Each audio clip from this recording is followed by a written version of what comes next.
आज हम कबीरदास जी के एक दूसरे दोहे के बारे में चर्चा करेंगे। वो दोहा कुछ इस तरह से है।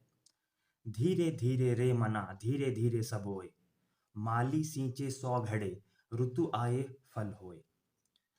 इस दोहे में हमको पेशेंस रखने के बारे में बताया जा रहा है। You have to be patient. आपको पेशेंस रखना है। कुछ चीज़ें ऐसी हैं जहाँ पे आपको पेशेंस रखना ही है। आपको धैर्यवान होना है। आपको मुश्किल हालातों को पूरी तरह से शांत होकर डील करना है। ये नहीं कि जल्दबाजी करनी है।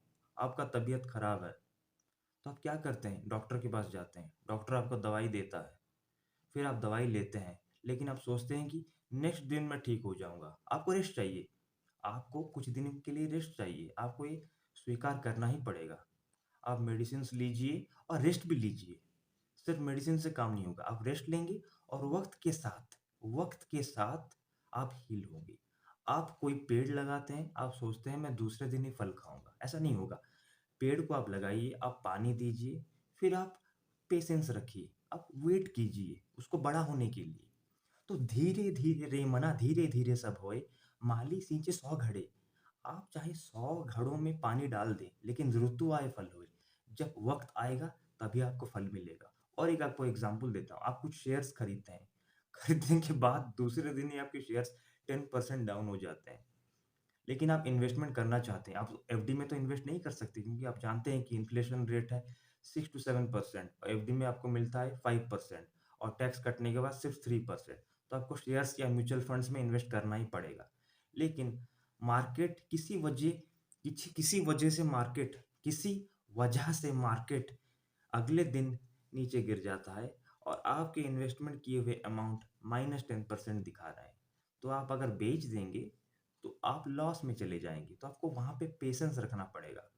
पेशेंस रखना ही पड़ेगा आपको। आपको ये पेशेंस रख के वेट करना ही पड़ेगा ताकि मार्केट का कंडीशन अच्छा हो। आपकी निजी ज़िंदगी में रिलेशनशिप्स खराब हो रहे हैं।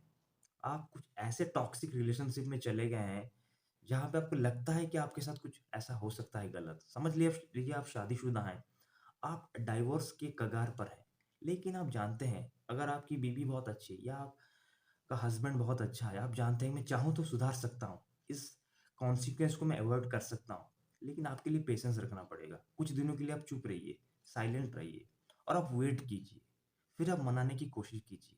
अपनी जो रिलेशनशिप है, जो इतने सालों से आपने बिल्ड की है, उसको वापस से आप बिल्डिंग के प्रोसेस में लेके आइए। पुरानी यादों को ताज़ा कीजिए। जब आप पुराने यादों को ताज़ा करेंगे, तो आप पाएँगे कि नहीं, नहीं, नहीं, मैं कुछ जल्दबाज़ी कर रहा था। मैं ये निभा सकता हूँ। मैं इस रिलेशनशिप को अच्छी तरह से निभा सकता हूँ।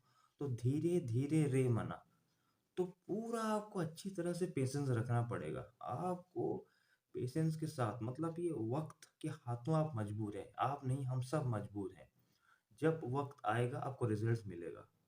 कुछ ऐसे काम होते हैं जैसे कि पिछले दोहे में मैंने बताया था, आपको ये नहीं कि आलस करके बैठना है। कल का काम कल के लिए नहीं टालना, कल का काम आज ही खत्म करना है आपको। लेकिन अगर काम करने में कोई गलती हो रही है, तो आपको पेशेंस भी रखना है। तो आपको एक्टिव भी बनना है और आपको पेशेंट भी होना है। तो you have to got to be active and you also have to got to be patient. This is the deadly combination.